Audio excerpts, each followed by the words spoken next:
Our public schools consist of various genders, races, cultures, and backgrounds.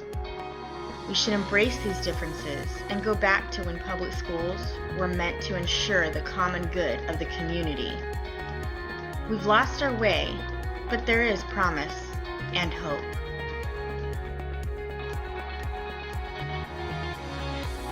These past few weeks, I've taken a journey into social justice and multicultural education. Along with some of my peers, I have looked more closely at teacher beliefs, the purpose of education, race and other social categories, and class, power, and privilege. I plan to take you on a journey and discover my answer to what is the promise and hope of education in American public schools. When we hear public, we must go back to its roots and truly understand.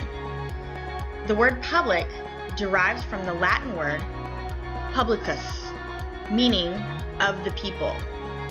The foundation of public schools was to ensure the common good over individual advancement, since everyone paid taxes to these schools and they were not run as a business. We see parents wanting more school choice because public schools are being defunded to go towards the private sector.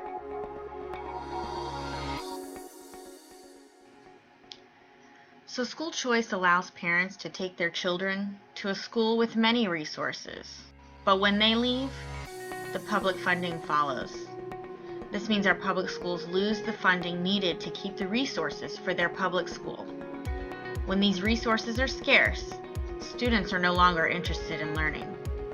You find the communities most affected are minorities, and they end up in the school to prison pipeline. Public schools begin to close, and communities are left with fewer schools and overcrowded classrooms.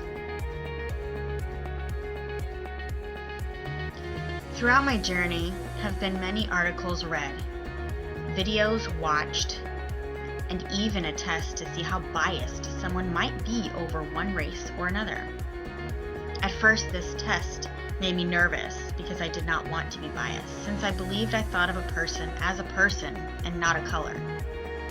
It was also after a classmate had made a comment about how the white teacher has come to save the black kids. I never thought of me as a white teacher trying to save black kids, but I wanted to be a resource to all the kids I teach. I did not think they needed rescuing, but more of a place to go to be themselves without pressure from their outside communities. Going back to my results, they confirmed that I do only see people and not color, as I do not favor one race over another. So why is this important? I think this is part of the promise and hope that we as teachers put our biases aside and be a resource for our students. We must create a sense of unity, community, and security. Allow our students to be our future of compassion and be the promise and hope of American public education.